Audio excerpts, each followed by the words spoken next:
So in this class today we are going to deal with the PSAR as an optional in the civil service exam. What should be the preparation strategy? So, so this political science and international relations into syllabus and previous year question analysis. How should you plan for it? So if you look at the syllabus of the PSAR, there are two papers. And the two papers have 4 parts and 40 units are there in the syllabus.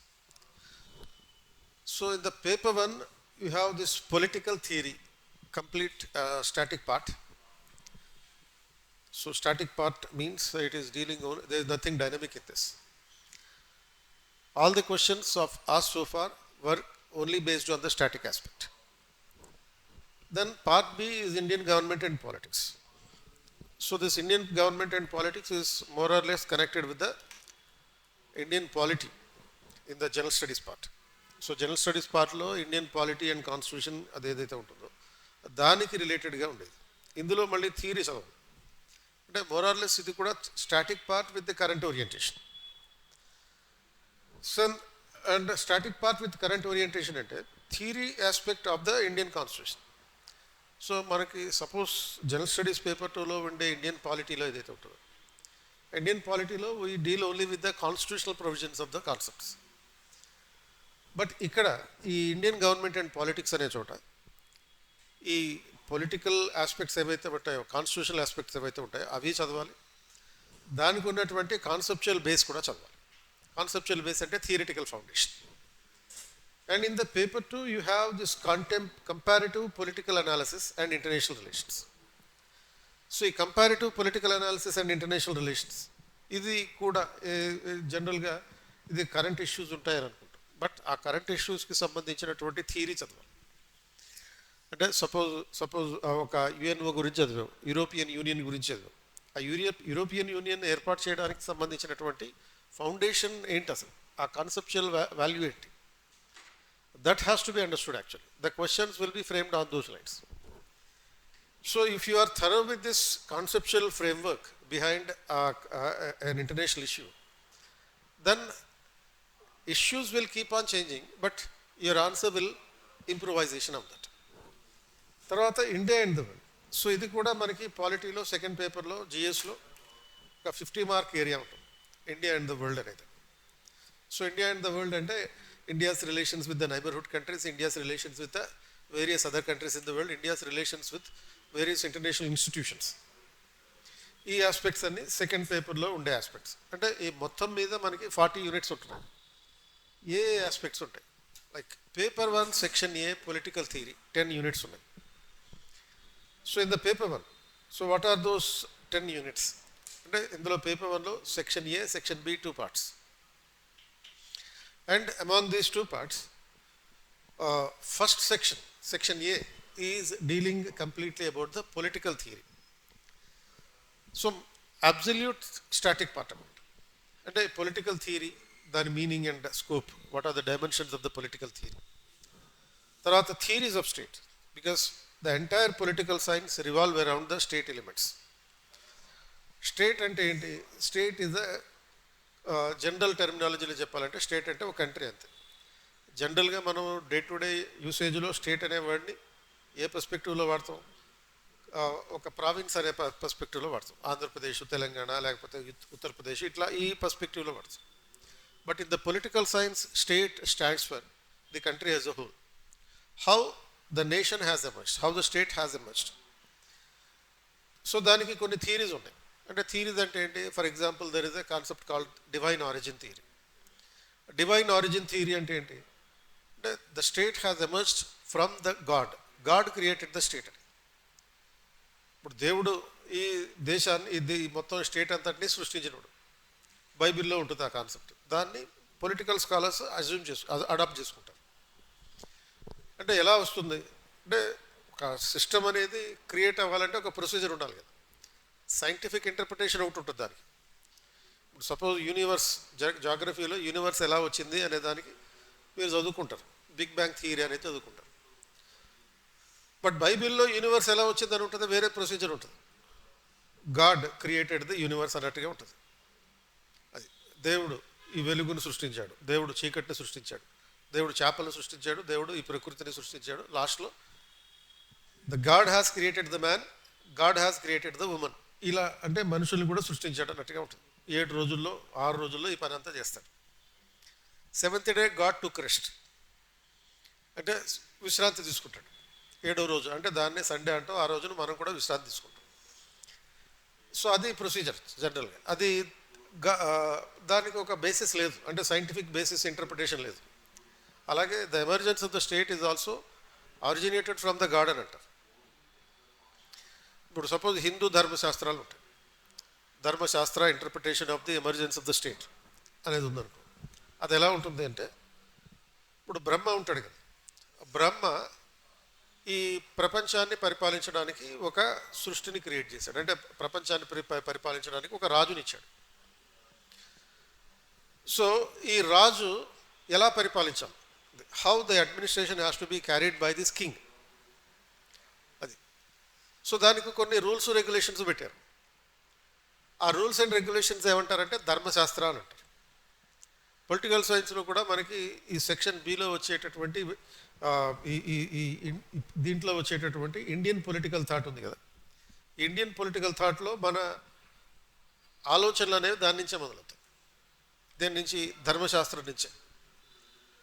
So యూజువల్గా ఇది మరి ధర్మశాస్త్రాన్ని బ్రహ్మ తయారు చేశాడు, మను అనే ఒక రాజుకి అప్పచెప్పాడు. And ఆ రాజు ఈ ధర్మశాస్త్రం ప్రకారం పరిపాలించాలి. మను అంటే ఏంటి, ఎవరైనా అంటే మను అనేవాడు ఒక రాజర్షి. రాజర్షి అంటే ఏంటి, రాజు ప్లస్ ఋషి. అంటే by profession he is a king, రాజు.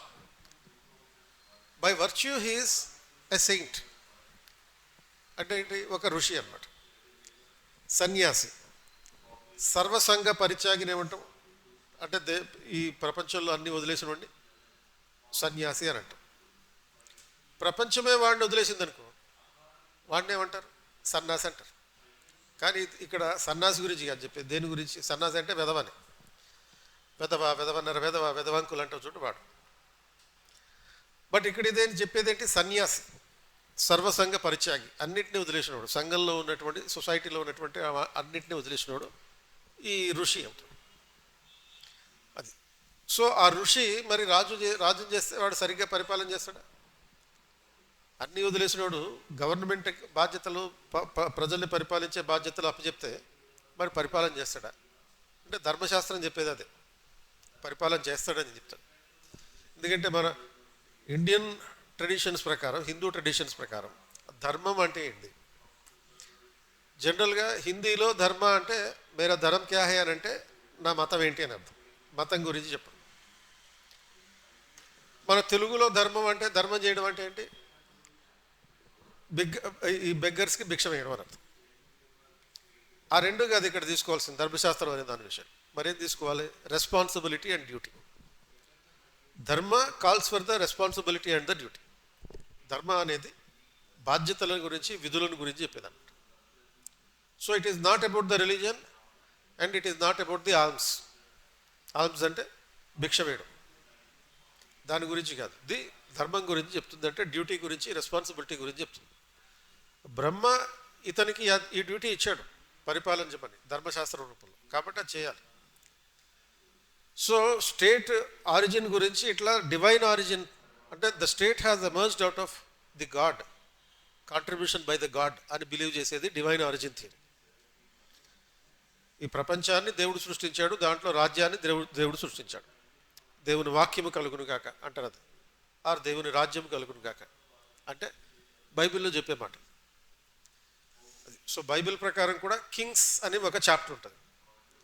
ఆ కింగ్స్ అనే చాప్టర్లో రాజులు అనేటటువంటి దాని మీనింగ్ ఏంటి, రాజులు అంటే రాజులు ఎలా పరిపాలన చేయాలో చెప్తాడు. అలాగే ఆ పరిపాలన దేని చేయాలి, రాజ్యాన్ని పరిపాలించాలి. ఎలా చేయాలి, అకార్డింగ్ టు ద 10 కమాండ్మెంట్స్.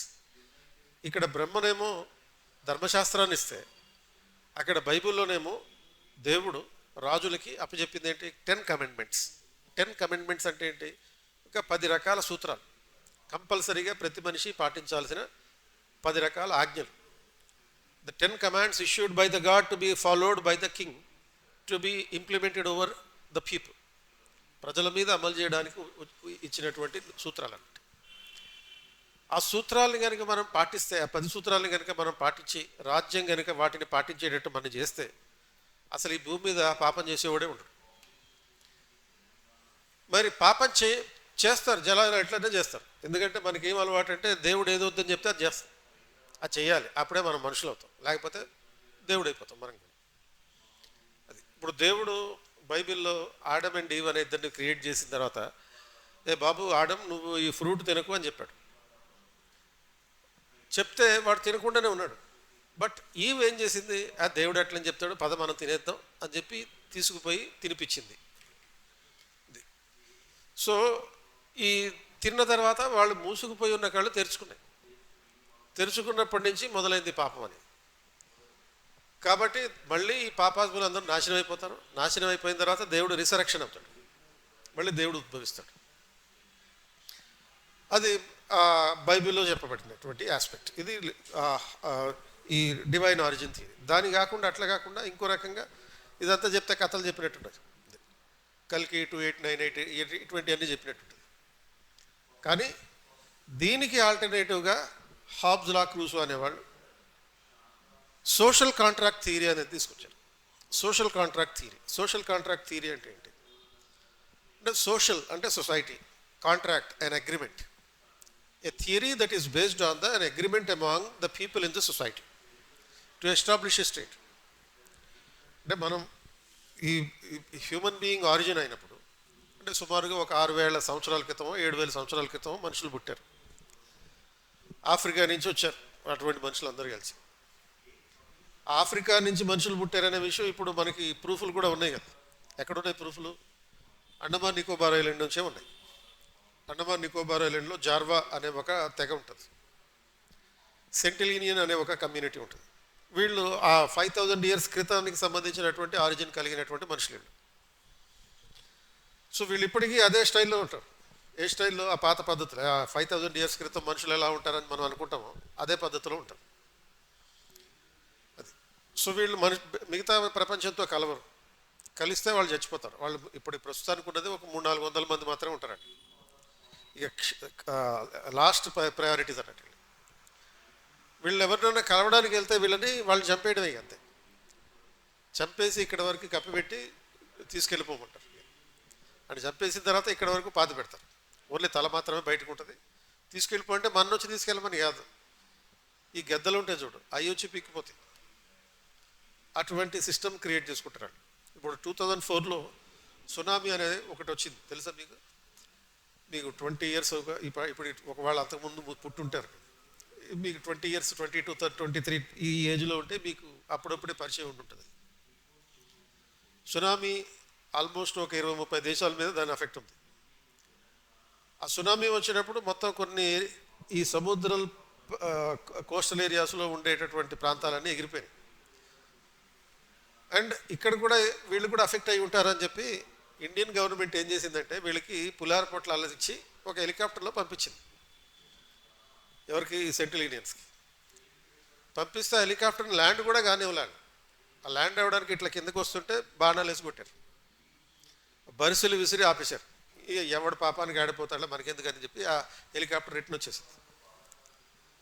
అది అయిపోయిన తర్వాత మళ్ళీ ఒక ఆస్ట్రేలియా నుంచి ఒక క్రిస్టియన్ ఫాదర్, వీళ్ళకి దేవుడి గురించి అసలు తెలియదు, దేవుడిని పరిచయం చేద్దాం అని చెప్పి ఒక ఆస్ట్రేలియా నుంచి ఒకడు వచ్చాడు, దొంగతనంగా వెళ్ళాడు అక్కడికి. వీళ్ళకి దేవుడిని పరిచయం చేద్దామని చెప్పి క్రిస్టియన్ ఫాదర్ వాళ్ళే ఇతన్ని దేవుడికి పరిచయం చేసి డైరెక్ట్గా పంపించేశారు. వెళ్ళి మాట్లాడుకోపో అని చెప్పి లేపేసి ఇందాక చెప్పారుగా ఇక్కడ వరకు పాతి పెట్టేసి వెళ్ళిపోయారు. అలా ఉంటుంది. ఎందుకు? వాళ్ళ బతుకు వాళ్ళు బతకని. నేనేమన్నా అడిగారా నాకు చదువు చెప్పించు, నాకు ప్రధానమంత్రి ఆరోగ్యశ్రీ కింద ఏదన్నా మెడిసిన్ ఇప్పించు అని ఎవ్వడు అడగలేను. కొంతమందిని ఇటువంటి అబొరిజినల్స్ ఎవరైతే ఉంటారో, అబొరిజినల్స్ అంటే ఈ 5000 years కింద పుట్టిన వాళ్ళు అన్నట్టు, వాళ్ళ వారసులు వీళ్ళందరూ వాళ్ళు ఉంటారు. వాళ్ళని అలాగే వదిలే. ఇప్పుడు సపోజ్ ఈస్ట్ ఇండియా కంపెనీ ఉన్నప్పుడు వీళ్ళలో ఇద్దరిని పట్టుకుని తీసుకొచ్చింది.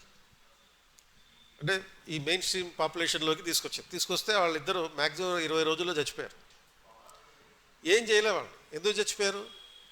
అక్కడ ఉన్నటువంటి వాళ్ళకు ఉన్నటువంటి క్లైమేటిక్ కండిషన్స్ వేరు, చాలా క్లీన్గా ఉంటాయి, పొల్యూషన్ లేకుండా ఉంటాయి. నువ్వు పొల్యూషన్లోకి తీసుకొస్తే ఈ గాలి పీల్చి గంటలో చచ్చిపోయారు, 20 రోజుల్లో చచ్చిపోయారు. సో కాబట్టి కొంతమంది విషయాల్లో జోక్యం చేసుకోకుండా ఉండడం మంచిది. సో ఇదంతా ఏదో చెప్తున్నానంటే ఇటువంటి ఆరిజిన్ అంటే ప్రజలు అక్కడి నుంచి మొదలుపెట్టారా, వాళ్ళకి స్టేట్ గురించి తెలియదు, దానికి సావర్నిటీ ఉంటుందని తెలియదు, గవర్నమెంట్ ఉంటుందని తెలియదు. వాళ్ళకి తెలిసిందల్లా ఏంటి, ఒక లిమిటెడ్ కమ్యూనిటీ ఏర్పాటు చేసుకుని దాంట్లోనే బతకాలి, బయట ఉండి లోపల రానివద్దు, లోపల ఉండి బయటకు పోనివద్దు, రెండు ఉంటాయి. Don't let others to come in to your community and don't join others to join your community. ఎందుకంటే వాళ్ళు బయట వచ్చాడంటే నీ కమ్యూనిటీస్ని నాశనం చేస్తాడు. And therefore this provision is also incorporated in the Indian constitution. మనకి ఆర్టికల్ 19లో ఫ్రీడమ్ ఆఫ్ మూమెంట్ అని ఉంటుంది. అంటే దేశంలో నువ్వు ఎక్కడన్నా వెళ్ళొచ్చు, but there is an exemption ఏంటి, you have no freedom of moment in the tribal areas. ఇట్లా గిరిజనులు ఉండేటటువంటి ప్రాంతాల్లో నీ ఇష్టం వచ్చినట్టు పోకూడదు. ఎందుకంటే non tribals will disturb the tribal culture. So కాబట్టి బ్రిటిష్ వాడికి ఆ ధైర్యం చాలా, ట్రైబల్ అఫైర్స్లో జోక్యం చేసుకోవడం అనేటటువంటి ధైర్యం చాలేదు. ఎందుకంటే whenever the British have tried to interfere in the lives of the tribal communities, the British government was ruthlessly defeated. అంటే ఈ బ్రిటిష్ ఈస్ట్ ఇండియా కంపెనీ దేశంలో మొత్తం పరిపాలన అంతా ఎస్టాబ్లిష్ చేసింది, అందరినీ ఓడించేసింది. కానీ వీళ్ళు ఓడించలేనిది ఒకళ్ళు ఉన్నారు, ఎవరు, ట్రైబల్స్ అనమాట.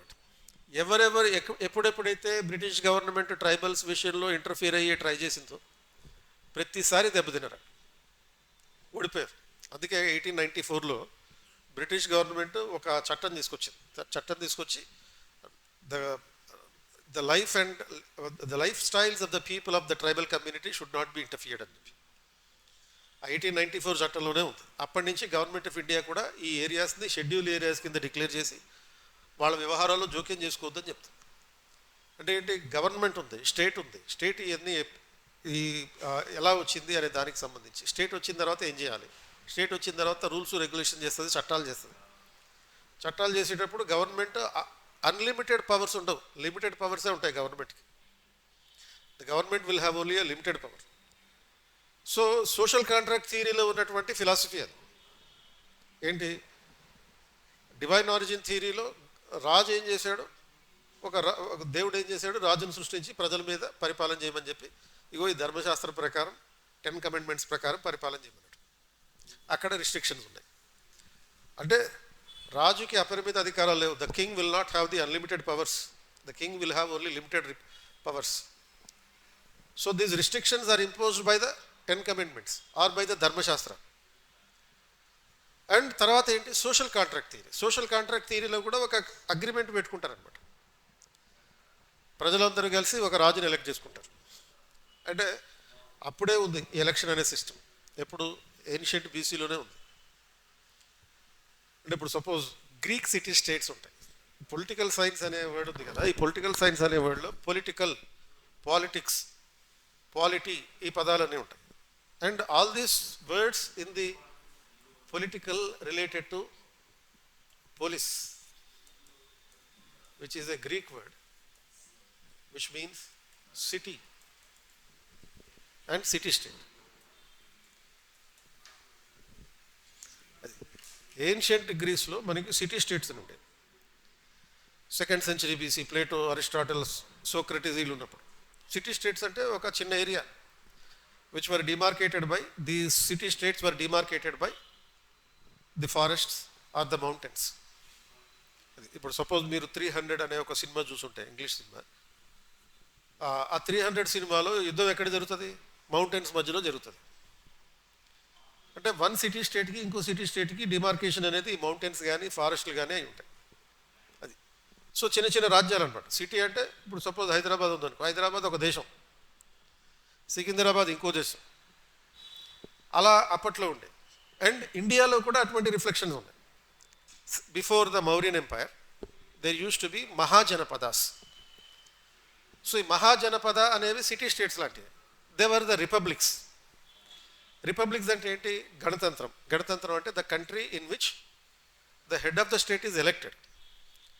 అంటే ఆ దేశానికి ఉండే రాజు ఎలెక్ట్ అవుతాడు. సిటీ స్టేట్స్లో ఉండేటటువంటి డెమోక్రటిక్ సిస్టమ్స్ అవి. అండ్ డెమోక్రటిక్ సిస్టమ్స్ అంటే including there use to B a parliament. there was an upper house and a lower house in the parliament in the Greek city states. Suppose ఈ 300 అనే సినిమాలో Sparta అనే ఒక city state గురించి reference ఉంటుంది.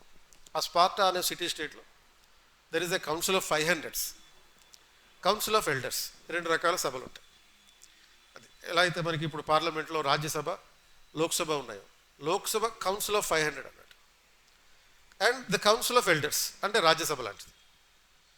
Council of 500 అంటే 500 మంది public representative, peoples representatives ఉండేది.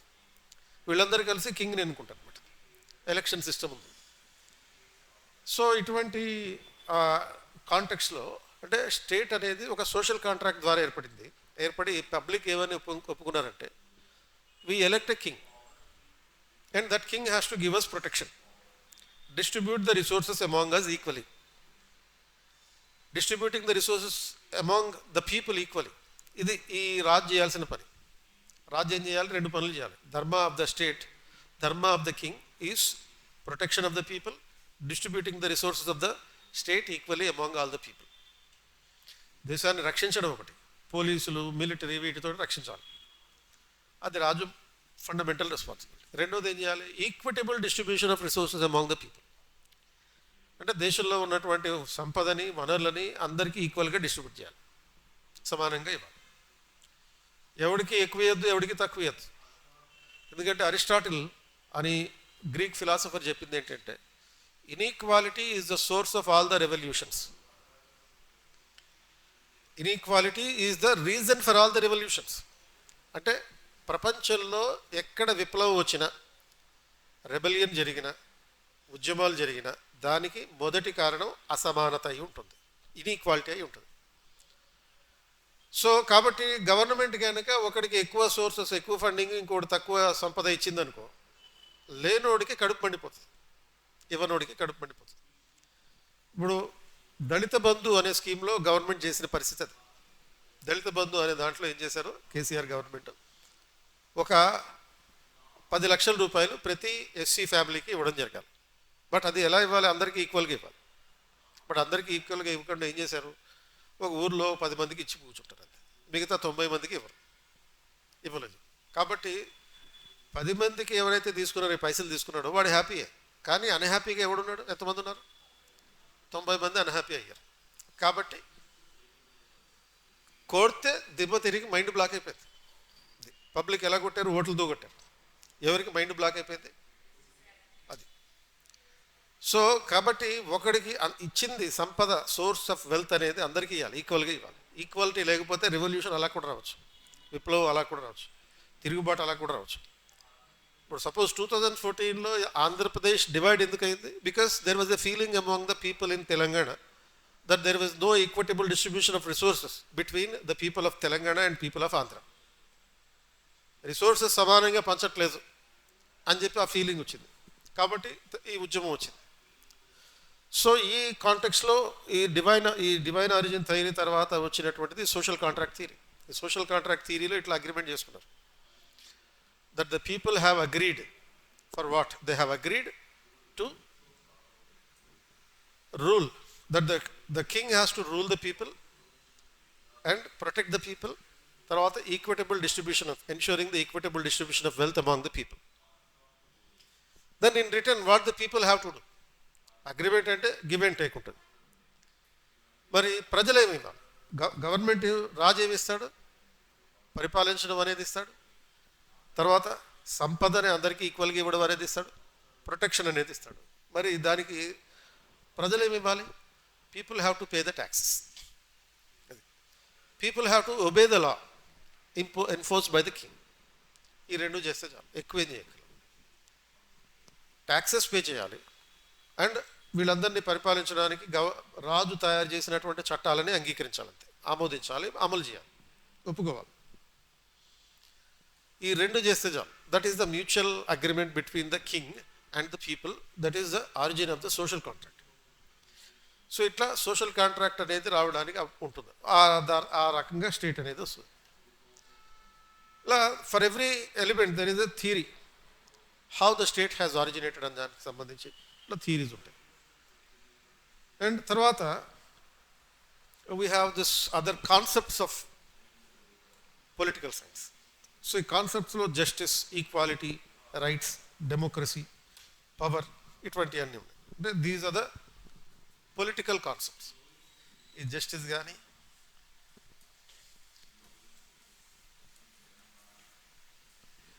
ఈ 5 dimensions are the political concepts.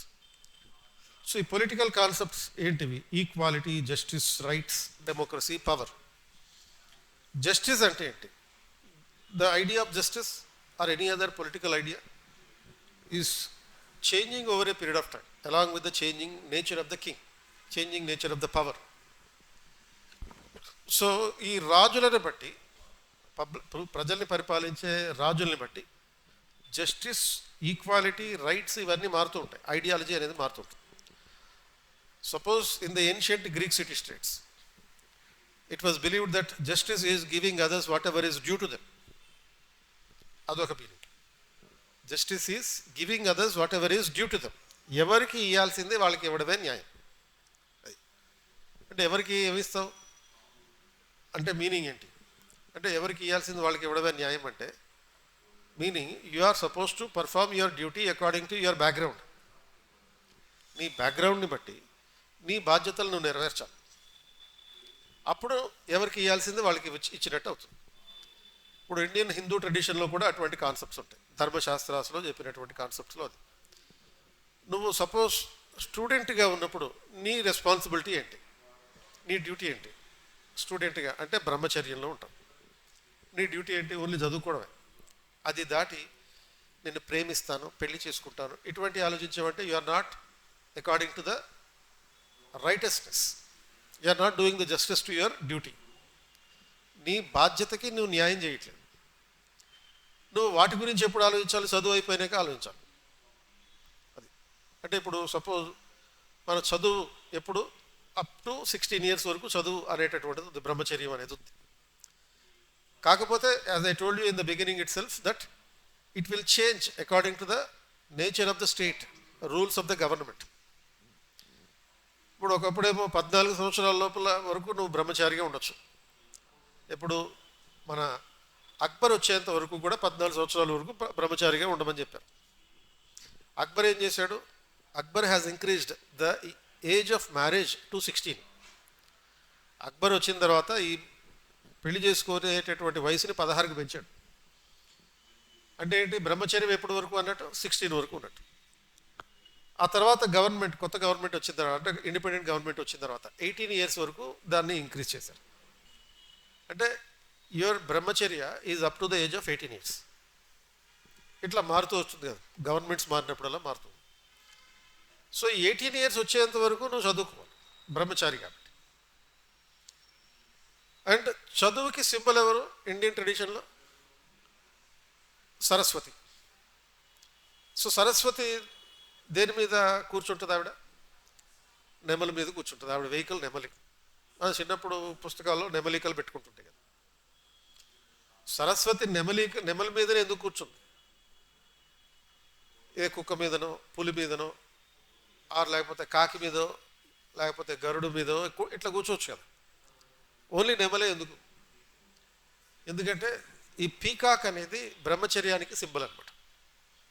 అది సో కనుక మనం చదువుకునేటప్పుడు పీకాక్ని పూజ చేసుకోవడం కోసం ఆ పుస్తకాల్లో పెడతాం. అదొక సింబాలిక్ ఎలిమెంట్ అంతే. ఖచ్చితంగా నువ్వు పుస్తకంలో పెట్టుకున్నంత మాత్రం నువ్వు ఆల్ ఇండియా ఫస్ట్ ర్యాంక్ వస్తుందని కాదు. ఆ నెమలిక పెట్టుకోవడమే కాకుండా దానికి మేత కూడా పెడుతుంటాం. ఇది అన్నిటికంటే దారుణం అంటే దారుణం. సో ఈ రకంగా జరుగుతుంది. ఎందుకంటే just to symbolize the people that it is a symbol of Brahmacharya. ఆ డ్యూటీ నువ్వు అది చేయాలంతే, ఇంకంతకు మించి ఎక్కువ ఏం చేయకూడదు. ఆ నెక్స్ట్ ఏంటి? చదువు అయిపోయింది, అప్పుడు గృహస్థాశ్రమ, అదొక రెస్పాన్సిబిలిటీ, అదొక duty. Doing your duty is justice. నువ్వు గృహస్థాశ్రమంలోకి వెళ్ళినాక చదువుకుంటానంటే చదువు పనికిరాదు, ఉపయోగపడదు. కాబట్టి నువ్వు గృహస్థాశ్రమంలోకి వెళ్ళాక ఆ డ్యూటీస్ చేయడం కోసం ఒక సామెతలు కూడా తీసుకొచ్చాను మనం. ఏమని? ఈ వివాహం విద్యానాశనం అని. అంటే వివాహం అయితే నీ విద్య ఇంక నాశనం అయినట్టే, ఇక దానికి పర్ఫెక్షన్ అనేది రాదు, ఆ తర్వాత జరిగేది సర్వనాశనం. అది. సో ఆ రకంగా ఉంటుంది పరిస్థితి. దాన్ని కన్ఫర్మేషన్ చేయడం కోసం ఈ కాంటెక్స్లో నువ్వు అక్కడ రెస్పాన్సిబిలిటీ అంటే you have to take care of your family రెస్పాన్సిబిలిటీని పక్కన పెట్టి నువ్వు చదువుకుంటే ఆ ఫుల్ఫిల్ కాదు, అది జస్టిస్ చేయలేం, నీ రెస్పాన్సిబిలిటీకి జస్టిస్ చేయలేం. ఆ తర్వాత వానప్రస్థాశ్రమ, ఆ తర్వాత సన్యాసాశ్రమ, ఈ 4 రకాల స్టేజెస్లో లైఫ్లో నీకు డ్యూటీస్ ఉన్నాయి. Doing your duty is doing the justice. Giving others as a part of your duty, giving others whatever is due to them. ఇతరులకు ఏమి ఇవ్వాలో ఇస్తున్నాం కాబట్టి నీ బాధ్యతలు నిర్వహించడం ద్వారా అది జస్టిస్ అవుతుంది. But modern concept of justice is different. So ఈ మోడర్న్ కాన్సెప్ట్ ఆఫ్ జస్టిస్ అంటే ఏంటి? ఎన్ష్యూరింగ్ ది ఈక్వాలిటీ, అందరికీ సమానంగా చూడడం. Ensuring the equality among the people. Suppose in the Indian constitution ప్రియాంబుల్లో జస్టిస్ గురించి ఉంటుంది. ఏమని ఉంటుంది? Social, economic and political justice అని ఉంటుంది. That is to ensure the economic equality, social equality and political equality to all the people. Traditional meaning of justice was based on the duties and responsibilities. Modern meaning of justice is based on the equality. ఆ తర్వాత equality వస్తుంది. Equality అంటే absence of discrimination. Absence of discrimination అంటే ప్రజల మధ్య ఎలాంటి వివక్షతలు లేకుండా చేయడం అన్నట్టు. అది దట్ ఈస్ ద ఈక్వాలిటీ. అయితే డైరెక్ట్గా సిమిలర్ ట్రీట్మెంట్ ఆఫ్ ఆల్ అని చెప్పొచ్చు కదా. ఈక్వాలిటీ అంటే అలా సిమిలర్ ట్రీట్మెంట్ ఆఫ్ ఆల్ అనే మీనింగ్లో కూడా చెప్పొచ్చు. కానీ అబ్సెన్స్ ఆఫ్ డిస్క్రిమినేషన్ అనే పర్స్పెక్టివ్లో నేను ఎందుకు చెప్తున్నాను? Because certain types of inequalities are unavoidable. Certain types of inequalities are unavoidable. What we see in this world are more characterized by inequalities rather than equality. అంటే రాజ్యాంగంలో మనకి ఈక్వాలిటీ అని చెప్పారు. చిన్నప్పుడు నుంచి మనం తెలిసి తెలియకుండా చదువుకున్న దాని ప్రకారం కూడా అందరూ సమానమే అని చెప్పారు. టీచర్లు కూడా అదే చెప్పి మనం మోసం చేశారు. ఈ సృష్టిలో అందరూ సమానమే, ఒకరు ఎక్కువ కాదు తక్కువ కాదని చెప్పి టీచర్ చెప్పింది కదా అని చెప్పి నేర్చుకుని మనసులో పెట్టుకుంటాం. మనసులో పెట్టుకున్న తర్వాత రియల్ వరల్డ్ చూసినప్పుడేమో అన్ని ఇన్ఈక్వాలిటీసే ఉంటాయి. అది ఈ ప్రపంచంలో ఒకడు ఎక్కువ కాదు తక్కువ కాదని చెప్పి టీచర్ చెప్పింది. ఇంటికి వెళ్ళిన తర్వాత మన ఇంట్లో సర్వీస్ చేసే డొమెస్టిక్ హెల్ప్ వస్తారు, అంటే పని మనిషి అంటాం. పని మనిషికి మమ్మీ ఏం చేస్తుంది? టీ ఇస్తుంది. టీ దేంట్లో ఇస్తుంది? ఇట్లా చేతిలో పోస్తుందా? ఒక గ్లాసులో ఇస్తుంది.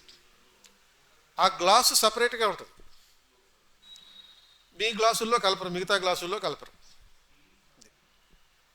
సో ఇది నీకు అడగాలనిపిస్తుంది మమ్మీని, ఎందుకు మమ్మీ ఇట్లా డిఫరెన్షియేట్ చేస్తున్నావు, మనం తాగే గ్లాసులో ఆంటీకి కూడా ఇవ్వచ్చు కదా అని చెప్పి అడగాలనిపిస్తుంది. నువ్వు ఆంటీ అంటేనే ఇక మొత్తం నీ జీవితం అయిపోయినట్టు, ఇక అక్కడితో క్లోజ్ అయిపోయినట్టు మమ్మీ చేతులు. అది అండ్ ఒకవేళ ధైర్యం చేసి అది అడిగేవనుకో, ఇక క్లోజ్ అయిపోయిన దాన్ని కూడా మొత్తం మూసేస్తుంది. మళ్ళీ ఆ ఆత్మ మళ్ళీ పైకి లేకుండా చేస్తుంది. ఈ డిస్క్రిమినేషన్ మన ఇంటి నుంచే కనపడుతుంది. సో మమ్మీ ఏమో పని మనుషుల పట్ల ఆ రకమైనటువంటి డిస్క్రిమినేట్ చేస్తుంది. డాడీ వస్తాడు ఇంటికి, డాడీ వచ్చేమో మమ్మీ మీద డిస్క్రిమినేట్ చేస్తాడు. కొన్ని ఇళ్లలో అయితే మమ్మీ డాడీ మీద డిస్క్రిమినేట్ చేస్తుంది, అరాచకం చేస్తుంది, డొమెస్టిక్ వైలెన్స్ కూడా చేస్తుంది అవసరమైంది. సో ఇన్ని రకాలు ఉంటాయి, ఇన్ని డిస్క్రిమినేషన్లు చూస్తూ బతుకుతుంది. అండ్ మళ్ళీ బయటకు వస్తారేమో మీ ఊర్లో కొంతమంది పట్ల అన్టచబిలిటీ కూడా ప్రాక్టీస్ చేస్తారు. అన్టచబిలిటీ మీ ఇంట్లోనే మొదలైంది. గ్లాసులు ఎప్పుడైతే సపరేట్ చేసావో అన్టచబిలిటీ మొదలైంది. బయటకు వచ్చిన తర్వాత అన్టచబిలిటీ రియల్గా కనపడుతుంది. ఈ రోజుకి 70 సంవత్సరాలు అయిన తర్వాత కూడా, కాన్స్టిట్యూషన్ అమల్లోకి వచ్చి 70 సంవత్సరాలు అయిన తర్వాత కూడా అన్టచబిలిటీ కంటిన్యూ అవుతూనే ఉంది. ఒకటికేమో డబ్బులు ఉంటాయి, ఇంకోటికేమో డబ్బులు ఉండవు. ఈ డిస్క్రిమినేషన్ నీకు అర్థం కాదు. అందుకనే ఈ క్వశ్చన్లు ఇట్లా ఎలా ఉంటాయంటే, హౌ ఇన్ఈక్వాలిటీస్ ఆర్ అన్అవాయిడబుల్ అనే పర్స్పెక్టివ్లో ఉంటాయి. How equality is different from inequality. So కొన్ని ఈక్వాలిటీ ఉంటుంది, ఫండమెంటల్గా మనం నేర్చుకోవడానికి ఈక్వాలిటీ ఉంటుంది, బట్ రియాలిటీలో there is no equality. Certain types of inequalities are unavoidable. కొన్ని రకాల ఇన్ఈక్వాలిటీస్ని మనం తప్పించుకోలేం, అవి కంటిన్యూ అవుతూనే ఉంటాయి. అది నువ్వు ఎంత పెద్ద డెమోక్రసీ పెట్టినా, ఫ్యూచర్లో అయినా ఇప్పుడు ఒక 5000 ఇయర్స్ తర్వాత అయినా, 1,00,000 సంవత్సరాల తర్వాత అయినా, ఎప్పుడు వచ్చినా సరే ఈక్వాలిటీ ఉండి తీరుతుంది అంతే, దాంట్లో ఇంకా మార్పే లేదు. Then rights are the special opportunities given by the state to the people. Government ఈ సోషల్ కాంట్రాక్ట్ ప్రకారం ప్రజలు కొన్ని సాక్రిఫైస్ చేశారు కాబట్టి ఆ సాక్రిఫైస్ చేసిన దానికి రిటర్న్లో రైట్స్ అని ఇస్తుంది అన్నమాట, కొన్ని ప్రివిలేజెస్ ఇస్తుంది. Because you have sacrificed your taxes to the government, you have sacrificed your time for the government, you have sacrificed your liberty for the government is giving you certain rights. So in return the government is giving you the rights. అంటే ప్రజలు తమ డబ్బుల్ని కొన్నింటిని government కోసం sacrifice చేశారు. అంటే taxes అంటాం. అంటే మనకు వచ్చే ఆదాయంలో ఆల్మోస్ట్ ఒక 40-50% వరకు ట్యాక్స్లే కొడతాం. అది మనకు తెలియదు యాక్చువల్గా. ఇంత 40-50% వరకు ట్యాక్సులు కడుతున్నాం అనే విషయం రియలైజ్ కాం. అండ్ అంటే ఎట్లా డైరెక్ట్ ట్యాక్సెస్ కడతాం, అలాగే ఇండైరెక్ట్ ట్యాక్సెస్ కూడా కడతాం. మనం ఏ వస్తువు అయినా కొన్న ప్రతిసారి ట్యాక్స్ కడతాం, ఏదైనా సర్వీస్ తీసుకున్న ప్రతిసారి ట్యాక్స్ కడుతుంటాం. అట్లా మన ఇన్కంలో 40-50% వరకు అట్లా పోతుంది. అది నువ్వు ఏదైనా ప్రాపర్టీ కొనుక్కుంటే దాంట్లో ట్యాక్స్ కడతావు, నీకు ఇన్కమ్ వస్తుంటే ఇన్కమ్ ట్యాక్స్ కడుతున్నావు. ఆర్ లేకపోతే ఏదైనా ఒక కోచింగ్లో జాయిన్ అవుతుంటే జిఎస్టీ కడుతున్నావు, 18% జిఎస్టీ కడుతున్నావు. ఆర్ లేకపోతే నువ్వు ఏదైనా రైల్లో వెళ్తే అక్కడ ట్యాక్స్ కడుతున్నావు, ఫ్లైట్లో వెళ్తే అక్కడ ట్యాక్స్ కడుతున్నావు, రెస్టారెంట్లో తినడానికి వెళ్తే 5% జిఎస్టీ కడుతున్నావు. అంటే మనకు వచ్చిన ఇన్కంలో సగం అటే పోతుంది. But we don't realize really that. So ఇన్ని సాక్రిఫైసులు చేస్తున్నావు కాబట్టి, ఇన్ని త్యాగాలు చేస్తున్నావు కాబట్టి దానికి ప్రతిఫలంగా గవర్నమెంట్ నీకు కొన్ని రైట్స్ ఇస్తుంది. ఎందుకని ఇస్తుంది rights? So that you will not realize that your income is being exploited by the state. అది అంటే నీ ఇన్కమ్ని గవర్నమెంట్ దోపిడీ చేస్తుంది. ఆ విషయం నువ్వు గుర్తించకుండా చేయడం కోసం ఈ హక్కులు అనే పేరుతో ఇస్తుంది అన్నమాట. అది ఆ హక్కులు ఇస్తుంది, రైట్ టు ఈక్వాలిటీ, ఇలాంటి హక్కులన్నీ ఇస్తుంది. So rights are the privileges given by the government to the people for the sacrifices they have made. And the democracy. So democracy is also a Greek word which is derived from demos, the term demos and kratos. So ఈ demos అంటే people, kratos అంటే rule, అంటే ఏంటి? People's rule. Democracy అనేది people's rule అనేటటువంటి అంశానికి సంబంధించింది. So ఇందులో మామూలుగా మనకి అబ్రహం లింకన్ డెఫినేషన్ తెలుసు, 6th క్లాస్లో చదువుకున్నాం ఫస్ట్ టైం. అది ఏంటిది? A government, democracy is a government of the people, by the people, for the people అని చెప్పారు. But reality is different. అలా జరగదు, నిజంగా అయితే అలా జరగదు. In reality democracy is not necessarily a government of the people. ప్రజాప్రభుత్వం కాకపోవచ్చు. Democracy is not necessarily a government for the people and by the people. Not necessarily, it may be a different thing. ఎందుకంటే ఇప్పుడు డెమోక్రసీలో government అధికారంలోకి వస్తే దేని ద్వారా వస్తుంది? ఓట్ల ద్వారా వస్తుంది. సో ఓట్లు వచ్చినప్పుడు మెజారిటీ ఎవరికి వస్తే వాళ్ళు గెలిచినట్లు లెక్క. సో మెజారిటీ వచ్చిన వాళ్ళు గెలుస్తాడు, వాడు అధికారాన్ని ఏర్పాటు చేస్తాడు. అంటే ఏమనుకుంటాం మనం? Majority people are ruling the minority people. అప్పుడు గవర్నమెంట్ ఆఫ్ ద పీపుల్ ఎట్లా అవుతుంది? అది కాదు. అంటే some people are ignored, sideline. అంటే ఓన్లీ 51% మెజారిటీ వచ్చిందని చెప్పి you are ignoring the rights of the 49%. 51% మంది ప్రజలు 49% మంది ప్రజల మీద డామినేట్ చేస్తున్నారు. తేడా ఎంత? ఓన్లీ 1%. ఆ వేరియేషన్ అనేది, ఆ డామినేషన్ అనేది 1% డామినేషన్. డెమోక్రసీ ఒక రకం చెప్పాలంటే is a rule by dominant majority over the minority. అది. సో డామినెంట్ మెజారిటీ అంటే ఏంటి? అత్యధికులు అల్పసంఖ్యాకుల మీద చేసే పరిపాలన. ఇది జనరల్గా ఇంకొక డైమెన్షన్. మరో డైమెన్షన్ ఏంటి? ఇప్పుడు సపోజ్ ఒక 4 పార్టీలు పోటీ చేస్తున్నాయి, ఏబిసిడి అనే 4 పార్టీలు పోటీ చేస్తున్నాయి. పోటీ చేస్తుంటే ఒక 100 ఓట్లు ఉన్నాయి. ఈ 100 ఓట్స్లో ఇలా వచ్చినాయి. ఈ 100 ఓట్లు ఒక చోట ఈ నలుగురికి ఇలా వచ్చినాయి, 25, 24, 26, 23 అని. ఎవరు గెలిచారు ఇందులో? ఈ ఎలక్షన్లో ఎవరు గెలిచినట్టు? ఏ గెలిచినట్టు. ఇది మనం చూసేది. మనం చూడండి ఏంటి అంటే A is rejected by 74% people, A is accepted only by 26%. 26% మంది ప్రజలకి ఏ అనేవాడు నచ్చాడు, 74% మంది ప్రజలకి ఏ నచ్చలేదు. అంటే ఏమైంది ఇప్పుడు? ఇంతకుముందు చెప్పిన స్టేట్మెంట్కి రివర్స్ అయింది. ఇంతకుముందు చెప్పిన స్టేట్మెంట్ ఏంటి? Majoritarian people, majoritarian dominated will be ruling the minority people అంట. ఇక్కడ ఏమైంది? Minority dominant is ruling the majority. అది మైనారిటీ డామినెంట్ అంటే మైనారిటీలో ఆధిపత్యం వహిస్తున్నారు, మిగతా వాళ్ళ మీద, మెజారిటీ పీపుల్ మీద ఆధిపత్యం వహిస్తున్నారు. ఇది ఒక రకమైనటువంటి సిచ్యువేషన్. సో అంటే ఈ నేపథ్యంలో ఇప్పుడు ఎవరినైతే రిజెక్ట్ చేశారో, ఎక్కువ మంది రిజెక్ట్ చేశారో, మెజారిటీ పీపుల్ రిజెక్ట్ చేశారో వాడు పరిపాలన చేస్తున్నారు, democracy. And we are calling this democracy. So ఇటువంటి డైనమిక్స్ ఉంటాయన్నమాట. అలాగే కాన్సెప్ట్ ఆఫ్ పవర్. పవర్ అనేది ఏంటి? Influence. Power is a matter of influence, influencing the behaviour of others. అంటే నువ్వు నీ ఇష్టం వచ్చినట్టు ప్రవర్తించడం కాకుండా వేరేవాడికి ఇష్టమైనట్టు ప్రవర్తించడం జరిగితే ఆ వాడికి నీ మీద పవర్ ఉన్నట్లు లెక్క. అది. So because in a society, in every society there will be restrictions on our behaviour. అంటే అది కుటుంబంతో మొదలవుతుంది. అంటే when you are becoming a part of a system, you are surrendering your liberty to someone. ఒక వ్యవస్థలో నువ్వు భాగమైనప్పుడు నీ స్వేచ్ఛని ఇంకొకటికి అప్పచెప్తున్నావు. అప్పుడు ఆ పర్సన్కి నీ మీద పవర్ ఆఫ్ కంట్రోల్ వస్తుంది, నిన్ను ఇన్ఫ్లుయెన్స్ చేయగలుగుతాడు. ఇప్పుడు మావో సెడాంగ్ లాంటి వాడు ఉన్నాడు అనుకో. అంటే మావో సెడాంగ్ అంటే చైనా డిక్టేటర్. ఆరు లేకపోతే ఇప్పుడు ఉన్నటువంటి వాళ్ళల్లో మనకి ఈ రష్యన్ ప్రెసిడెంట్ పుతిన్ ఉన్నాడు అనుకో, అలాంటి వాడు. Putin is the dictator. Though he is elected, is the dictator. And Putin will influence others. He has his influence over others. పుతిన్కి తన దేశ ప్రజల మీద ఇన్ఫ్లుయెన్స్ ఉంది. వాళ్ళు ఎలా బిహేవ్ చేయాలో ఇతను చెప్పిన దాని ప్రకారం ఇన్ఫ్లుయెన్స్ చేస్తాడు. అంటే బిహేవ్ చేయడం అంటే ఏంటి? సపోజ్ నేను డిక్టేటర్ అనుకో, నిన్ను నవ్వు అని అన్నాను అనుకో, నవ్వుతావా? నువ్వు నా కంట్రోల్లో, నువ్వు నవ్వకపోతే చంపేస్తా. నిన్ను ఏడు అన్నాను అనుకో, ఏడవమంటే ఏడుస్తావా? ఏడవాలి, లేకపోతే సస్తం. అంటే అలా కూడా జరుగుతుందా? అంటే అలాగే జరుగుతుంది. డిక్టేటర్స్ ఉన్న చోట అలా జరుగుతుంది. ఇప్పుడు సపోజ్ మనకి నార్త్ కొరియాలో పరిస్థితి అదే కదా. నార్త్ కొరియా అధ్యక్షుడు ఎవరు? ఆ కిమ్ మావయ్య వాళ్ళ డాడీ చచ్చిపోయాడు.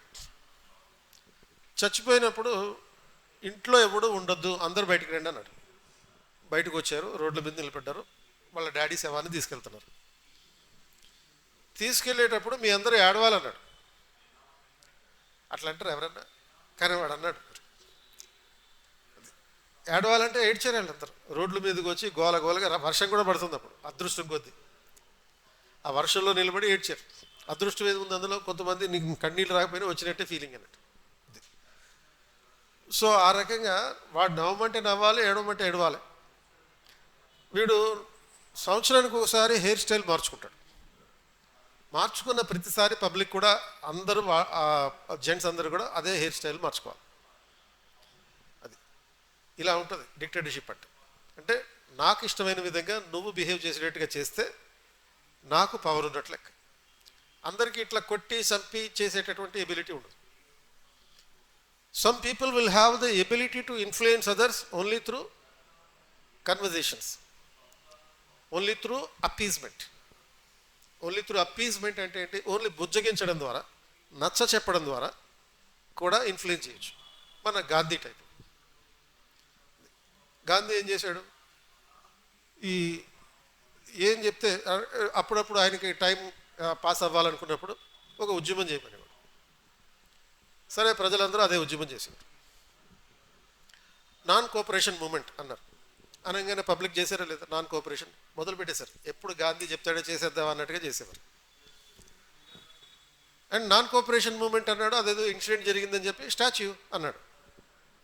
మరి పబ్లిక్ ఆగారా లేదా? ఆగాల్సి వచ్చింది కర్మ కొద్దీ. అంతే. క్విట్ ఇండియా మూవ్మెంట్ అనగానే మళ్ళీ జాయిన్ అయిపోయారు పబ్లిక్. గాంధీ ఏం చెప్తే జస్ట్ ప్రజలకి ఇట్లా ఏలు చూపించి కమాన్ అనగానే వాళ్ళు వచ్చేవాళ్ళు. కమాన్ మనం సముద్రం దగ్గరికి వెళ్ళి ఉప్పు తయారు చేద్దాం రండి అన్నాడు. కొట్టాడా పబ్లిక్ని? చంపేస్తా గిల్లేస్తా అన్నాడా? అనలేదు. సో గాంధీకి ఉన్నటువంటి పవర్ ఆఫ్ ఇన్ఫ్లుయెన్స్ అది. ఇప్పుడు సపోజ్ పవన్ కళ్యాణ్కి ఉన్నటువంటి పవర్ ఆఫ్ ఇన్ఫ్లుయెన్స్ కూడా అటువంటిది. ఏలు చూపించి ఇగో రండి నా వెనకాల రండి అనగానే వస్తున్నారు పబ్లిక్. పబ్లిక్ ఓటేశారు. ప్రపంచవ్యాప్తంగా ఉన్న ఆంధ్ర వాళ్ళందరూ వెళ్ళి ఓటేశారు. అది and unprecedentedly the voting registration has been unprecedented. అంటే ఎంతమంది ఓట్లేశారు అంటే ఆల్మోస్ట్ 83% మంది ఓట్లేశారు. అన్ప్రెసిడెంటలీ. గతంలో ఎప్పుడు ఇటువంటి పరిస్థితి రాలేదు. అది అంటే మామూలుగా ఓటు ఎవరైనా ఓటేసినట్టు ఓటేసేస్తారు. ఆంధ్రాలో ఈసారి ప్రజలు దండయాత్ర చేసినట్టుగా ఓటేశారు. దయాగాడి దండయాత్ర కన్నా మించిందనమాట. ఎందుకని చేశారు ఇది? జస్ట్ పవన్ కళ్యాణ్ కమాన్ ఓటేయండి అని అన్నట్టు. జస్ట్ అని లేదు, చాలాసార్లు అన్నాడు అనుకో. అది సో దానివల్ల పబ్లిక్ ఇన్ఫ్లుయెన్స్ అయ్యారు, యూత్ ఇన్ఫ్లుయెన్స్ అయ్యారు. కొత్తగా ఓటింగ్లోకి వచ్చిన వాళ్ళందరూ ఇన్ఫ్లుయెన్స్ అయ్యారు. కొత్తగా ఓటింగ్లోకి వచ్చిన వాళ్ళు అంటే 18 years వచ్చిన వాళ్ళు. అంటే లాస్ట్ 5 years నుంచి పవన్ కళ్యాణ్ ఎవరినైతే చూస్తున్నాడు, పిల్లలు ఎవరు హై స్కూల్లోకి వచ్చిన తర్వాత కొంచెం ఊహ తెలుస్తుంది కదా. ఆ ఊహ తెలిసినవంటే 12-13 సంవత్సరాల పిల్లలు లాస్ట్ 5 years నుంచి ఇతన్ని అబ్జర్వ్ చేస్తున్నారు. బాగా కష్టపడుతున్నాడు, గట్టిగా అరుస్తున్నాడు, ఊగిపోతున్నాడు, ఆవేశం స్టార్ లాగా ఉంటాడు అని చెప్పి 13 years నుంచి అబ్జర్వ్ చేస్తున్నారు. ఈ 5 years పాటు చేశారు. 18 years వచ్చినాయి ఇప్పటికి. 18 years వచ్చిన తర్వాత వాళ్ళు ఓటింగ్కి అర్హులయ్యారు, ఓటు వేశారు. ఇంతమందిని ఇన్ఫ్లుయెన్స్ చేయగలిగాడు. సో కాబట్టి ఇన్ఫ్లుయెన్స్ చేసేటటువంటి కెపాసిటీ ఎవరికైతే ఉంటుందో వాడికి పవర్ ఉన్నట్లు లెక్క. నీకు అఫీషియల్గా నువ్వు సీఎం అవ్వక్కర్లా, లేకపోతే పిఎం అవ్వక్కర్లా. If you are officially deputy CM you have authority. If you don't have any position you have the power. అది ఇప్పుడు డిప్యూటీ సీఎం అయ్యావు కాబట్టి నీకు అథారిటీ ఉంది. డిప్యూటీ సీఎం కాకపోయినా ప్రజలు నీ మాట విన్నారంటే నీకేముంది? పవర్ ఉందని అర్థం. అంటే ఈ పవర్ అండ్ అథారిటీ అనే 2 dimensions ఉన్నాయి. ఈ అథారిటీ అనేది ఏంటి? Power plus legitimacy. Power plus legitimacy. ఈ లెజిటిమసీ అంటే ఏంటి? పవర్ మైనస్ లెజిటిమసీ అయితే పవర్ అవుతుంది. అథారిటీ మైనస్ లెజిటిమసీ అయితే పవర్ అవుతుంది.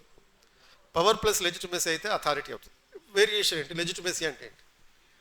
Legitimacy is something that is accepted by the people as legal. People accept certain things because it is legal. Legally acceptable. Anything that is legally acceptable, if it is socially acceptable, that becomes legitimate. అంటే ఏదైతే చట్టబద్ధంగా ఉంటుందో అది సామాజికంగా కూడా accept అవుతుంది, society కూడా అంగీకరిస్తుంది. అప్పుడు దాన్ని లెజిటిమేట్ అంటారు, ఆర్ లెజిటిమసీ అంటారు. ఒక సిస్టమ్ని ప్రజలు అంగీకరించినప్పుడు లెజిటిమసీ వస్తుంది. ప్రజలు ఎప్పుడు అంగీకరిస్తారు? అది ఎథికల్ అయి ఉండాలి అండ్ లీగల్ అయి కూడా ఉండాలి. Not merely ethical, it should also be legal. అంటే ఇప్పుడు సపోజ్ ఒక వ్యక్తికి సెకండ్ వైఫ్ ఉందనుకో. ఆ సెకండ్ వైఫ్ని అంటే హిందూయిజంలో సెకండ్ వైఫ్కి పుట్టే పిల్లలు ఉంటారు. ఆ సెకండ్ వైఫ్కి పుట్టే పిల్లల్ని ఇల్లెజిటిమేట్ చిల్డ్రన్ అనేటటువంటి ఒక పద్ధతి ఉంది. అంటే ఇల్లెజిటిమేట్ చిల్డ్రన్ అంటే ఏంటి? అంటే they are not accepted ethically by the society and not legal also. అది చట్టపరమైంది కాదు అటువంటి విధానం, సమాజం కూడా దాన్ని అంగీకరించదు. సో ఏదైతే సమాజం అంగీకరిస్తుంది, ఇప్పుడు ఒక మ్యారీడ్ పర్సన్కి గర్ల్ ఫ్రెండ్ ఉంది, సొసైటీ యాక్సెప్ట్ చేస్తుందా? యాక్సెప్ట్ చేయదు. కాబట్టి ఇల్లెజిటిమేట్ రిలేషన్షిప్ అది. దాన్నే తెలుగులో ఏమంటాం? అక్రమ సంబంధం అంటాం. సక్రమ సంబంధం అంటే ఎలా ఉంటుంది? అప్పుడు అది లీగల్ అయి ఉండాలి, ఎథికల్ అయి ఉండాలి. అప్పుడు సొసైటీ యాక్సెప్ట్ చేస్తుంది. సొసైటీ యాక్సెప్ట్ చేస్తే అది సక్రమ సంబంధం, యాక్సెప్ట్ చేయకపోతే అక్రమ సంబంధం. అది సో లెజిటిమసీ అనే దానికి సొసైటల్ యాక్సెప్టెన్స్ అనేది foundation, which is ethical as well as legal. Not just ethical, not just legal, it should be both. ఇండియాలో బ్రిటిష్ గవర్నమెంట్ ఉన్నప్పుడు వాళ్ళు చేసేవన్నీ లీగలే. ఉప్పు తయారు చేస్తే ట్యాక్స్ కట్టాలని చెప్పారు, అది లీగల్. బట్ ఎథికల్ అవుతుంది అది? It was not ethical. So it was not legitimate. అది if you are preparing the salt, government is imposing the tax, and that was based on the law made by the British parliament. చట్టం చేశారు. ఏంటి చట్టం? ఏంటి? నువ్వు ఉప్పును తయారు చేస్తే నీ మీద ట్యాక్స్ వేస్తామని చెప్పి. కాబట్టి అది చట్టబద్ధమైంది, కానీ అది ఎథికల్ కాదు. ఎందుకని కాదు? ఇండియా మొత్తం ఆల్మోస్ట్ 5,000 కిలోమీటర్ల పైగా కోస్ట్ లైన్ ఉంది. ఈ కోస్ట్ లైన్లో ఉండే వాళ్ళందరూ one of the sources of their livelihood is making the salt. So ప్రకృతి నుంచి వచ్చిన దాన్ని వాళ్ళు తీసుకుంటున్నారు. కాబట్టి నువ్వే కూడా ట్యాక్స్ వేయడానికి, ఇంత విస్తృతంగా దీనికి ఇంత సప్లై ఉంది కాబట్టి అది నువ్వు ట్యాక్స్ వేయడానికి వీల్లేదు. అది ఎథికల్ ఆస్పెక్ట్. సో కాబట్టి రెండు కలిసి ఉంటే దాన్ని లెజిటిమేట్ అంటారు. So if your power has acceptance by the society and by the law, you have the authority. And if you have authority without the legitimacy, then you have only power. So సొసైటీలో అందరికీ power ఉంటుంది, ఎంతో కొంత influence చేసే capacity ఉంటుంది. And everybody seeks power, everybody wanted to influence others. ప్రతి ఒక్కరికి ఇతరులని ఇన్ఫ్లుయెన్స్ చేయాలని ఉంటుంది. సో మరి ఆ ఇన్ఫ్లుయెన్షియల్ కెపాసిటీని పవర్ అన్నట్టు. అండ్ ఈ డైమెన్షన్స్ అన్నీ, the desire for power emerges with the birth of a child and ends with only the death of the individual. ఇది కాన్సెప్ట్. ఎంపీ ఫాలెట్ అనే ఒక తత్వవేత్త ప్రకారం, ఒక పొలిటికల్ ఫిలాసఫర్ ప్రకారం, the desire for power begins with the birth of a child, ends with the death of the man. అది అంటే ఏంటి? మనకి జీవితం అంతా పవర్ కావాలి అనిపిస్తుంది. ఎప్పటి నుంచి మొదలవుతుంది ఆ పవర్ కావాలనే కోరిక? పుట్టిన వెంటనే మొదలవుతుంది. ఎప్పటిదాకా ఉంటుంది? చచ్చిపోయేంత వరకు ఉంటుంది. కొంతమందికి ఆ కోరిక తీరికపోతే దెయ్యాలై ఆ కోరికను తీర్చుకుంటూనే ఉంటారు. దెయ్యం అయ్యేది ఎందుకు? మన కోరిక తీరకపోతే. అండ్ ఇన్సిడెంటల్లీ దెయ్యాల్లో మనకి ఎక్కువ ఉండేది ఎవరు? 99% దెయ్యాలు ఎవరు? లేడీసా జెంట్సా? మనకి తెలియదు. ఆ విషయాలన్నీ మీరే తెలుసుకోవాలి. తర్వాత ఈ పొలిటికల్ ఐడియాలజీస్ గురించి చెప్పారు. సో ఈ పొలిటికల్ ఐడియాలజీస్ అంటే ఏంటి? This is all about how liberalism, ఈ లిబరలిజం లాంటి ఐడియాలజీస్, మార్క్సిస్ట్ ఐడియాలజీస్ లాంటివి, ఆర్ లేకపోతే ఈ ఐడియాలజీస్ ఏం చేస్తాయంటే, the ideologies will provide you with a specific procedure of doing the things. అంటే ఐడియాలజీస్ ద్వారా మనం ఏం చేయాలి అనే దానికి సంబంధించినటువంటి ఒక పద్ధతి ఉంటుంది అన్నమాట. సో ఈ పద్ధతి అంటే ఏంటి? They provide you with a theoretical content. ఒక థియరిటికల్ కంటెంట్ అంటే ఏమి చెయ్యాలి అనే దానికి సంబంధించినటువంటి ఒక ఫండమెంటల్ ఫౌండేషన్ అన్నట్టు. సో ఈ ఫండమెంటల్ ఫౌండేషన్లో చెప్పేటటువంటిది ఏంటి అంటే, సపోజ్ ఒక లిబరల్ థియరీ అని ఉంటుంది. లిబరల్ థియరీ అంటే that insist on the individual rights and freedom. మన స్వేచ్ఛకి, హక్కులకి ఇంపార్టెన్స్ ఇచ్చేది, ప్రాధాన్యతనిచ్చేది లిబరలిజం. సో లిబరలిజం అనే కాన్సెప్ట్ ఒకటి. అలాగే ప్లూరలిస్ట్ థియరీ అనేది ఒకటి ఉంటుంది, బిహేవియరల్ థియరీ అని ఉంటుంది.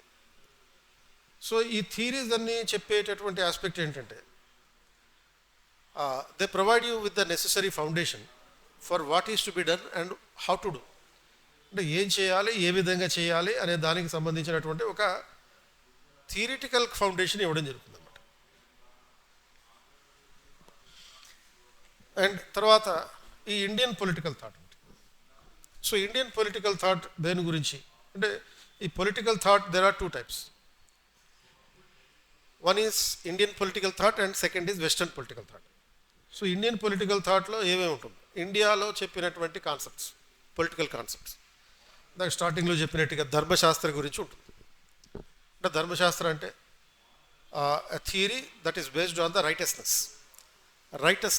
రైటస్నెస్ అంటే ఏంటి? మన జీవితంలో నీతివంతంగా, నిజాయితీగా ఎలా ఉండాలి అని చెప్పేది ధర్మశాస్త్రం. So it will insist upon the duties and responsibilities of an individual. మన డ్యూటీస్ గురించి చెప్పేది ధర్మశాస్త్రం, మన బాధ్యతల గురించి చెప్పేది ధర్మశాస్త్రం.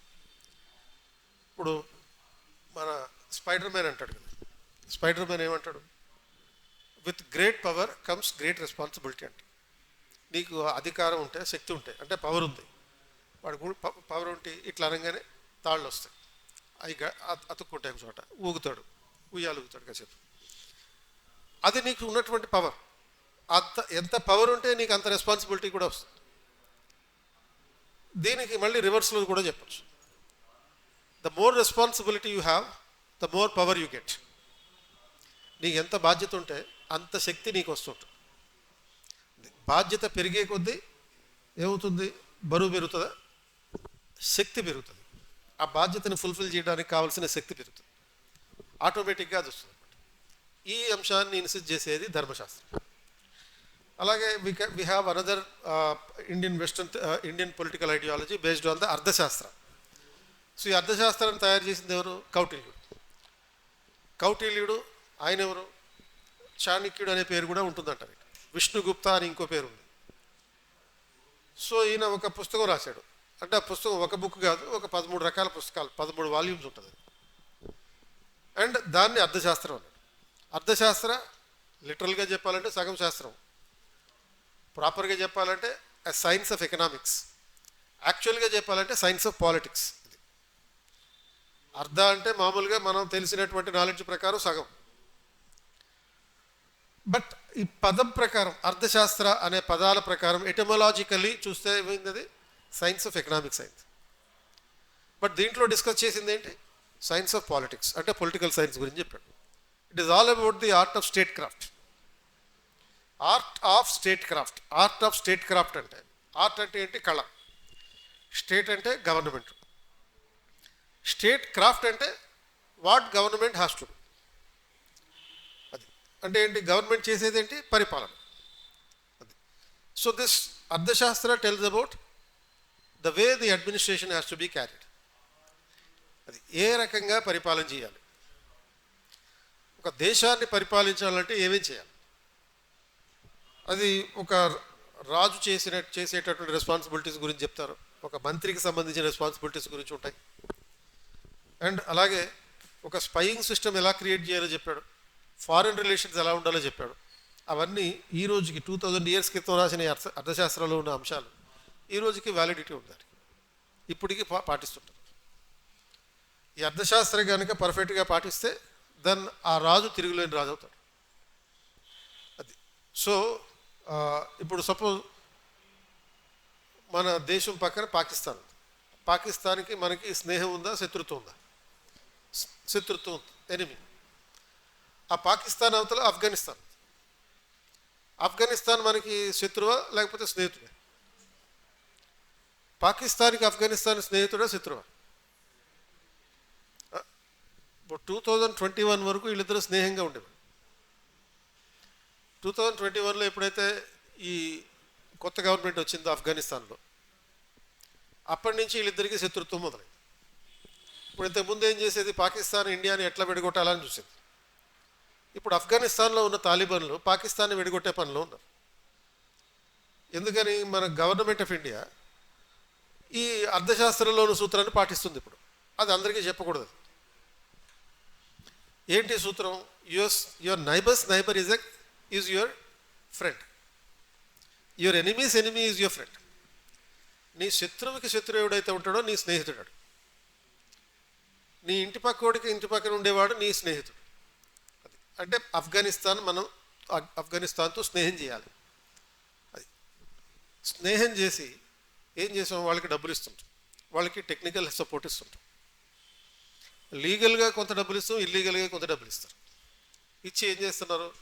ఈ తాలిబాన్ పాకిస్తాన్లో టెర్రరిజం చేసేటట్టుగా చేస్తారు. ఇప్పుడు పాకిస్తాన్ ఇంతకుముందు ఏం చేసేది? లష్కరే తోయబా ఇలాంటి ఒక 80 టెర్రరిస్ట్ ఆర్గనైజేషన్లు ఇండియాలో ఎంకరేజ్ చేసేది. జైషే మహమ్మద్, లష్కరే తోయబా ఇటువంటి. మరి వాళ్ళు ఇండియాలో టెర్రరిజం ప్రోత్సహించినప్పుడు ఇండియా పాకిస్తాన్లో ఎందుకు ప్రోత్సహించకూడదు? 2014 దాకా ఈ ఆలోచన లేదు. 2014 నుంచి ఇది అమలు చేస్తున్నారు. సో అమలు చేసి ఇప్పుడు మరీ ఎక్కువగా చేస్తున్నారు. 2021 నుంచి ఎప్పుడైతే తాలిబాన్ అధికారంలోకి వచ్చిందో ఆ తాలిబాన్ వాళ్ళకి పైసలు ఇచ్చి ఇక మీరు వాళ్ళని చూసుకోండి అని చెప్తున్నారు. ఇక వాళ్ళు తెహరీకే తాలిబాన్ పాకిస్తాన్ అనే ఒక గ్రూప్ను పెట్టి, టీటీపీ, తెహరీకే తాలిబాన్ పాకిస్తాన్ అనే ఒక గ్రూప్ని పాకిస్తాన్లో పెట్టి పాకిస్తాన్ని 4 భాగాలుగా డివైడ్ చేసే పనిలో ఉన్నారు. బాగా చెయ్యి అని ఎంకరేజ్ చేయాలి మనం ఇటువంటి. ఎందుకంటే వాళ్ళ పాకిస్తాన్ గవర్నమెంట్ దాంట్లో బిజీగా ఉంటుంది. అప్పుడు జమ్మూ కాశ్మీర్ మీద ఫోకస్ తగ్గుతుంది, మనం కొంచెం హ్యాపీగా ఉండొచ్చు. సో ఈ ఫార్ములా ఎవరిది? అర్థశాస్త్రంలో చెప్పిన ఫార్ములా. ఇలాంటి formula, yours enemies enemy is your friend. అది నీకు శత్రువు పాకిస్తాన్, పాకిస్తాన్కి శత్రువు తాలిబాన్, కాబట్టి వాడు నీ స్నేహితుడు అయిపోతాడు, న్యాచురల్గా అయిపోవాలి. అలాంటి స్కీముల్ని ఈ అర్థశాస్త్రం నుంచి నేర్చుకుంటాం. అలాగే బుద్ధిజంలో కొన్ని పొలిటికల్ ఐడియాలజీస్. బుద్ధిజంలో పొలిటికల్ ఐడియాలజీ ఏంటి? Buddhist ideology is based on the social equality. How Buddhism has originated and why Buddhism has originated, అది మనకు తెలిస్తే అసలు బుద్ధుడు ఎందుకు వచ్చాడు అనేది తెలుసు. బుద్ధుడు దేవుడా మనిషా ఏదైతే అది మనకి సంబంధం లేదు. బట్ అసలు ఎందుకు వచ్చాడు ఆ బుద్ధుడు? ఒక స్కీమ్తో వచ్చావా, ఒక స్కామ్తో వచ్చావా, చెప్పు అని చెప్పి అడగాలి. దేంతో వచ్చాడు అంటే ఒక స్కీమ్తో వచ్చాడు, ఒక స్కామ్తో వచ్చాడు.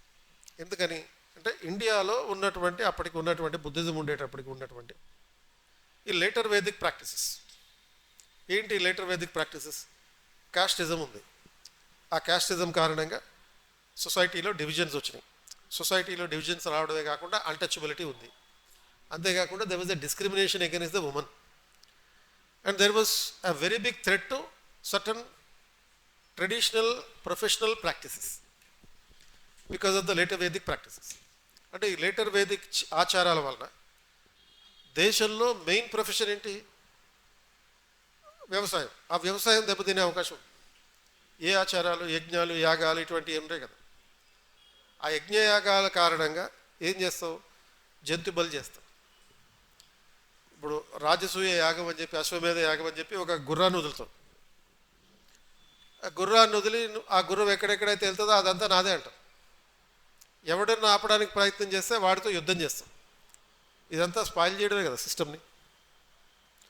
కాబట్టి ఇలా ఉండకూడదు అని చెప్పి దానికి ఆల్టర్నేటివ్గా అప్పుడున్నటువంటి ప్రాక్టీసెస్కి ఆల్టర్నేటివ్గా ఈక్వాలిటీ అనే ప్రిన్సిపల్స్ తోటి బుద్ధిజం వచ్చింది.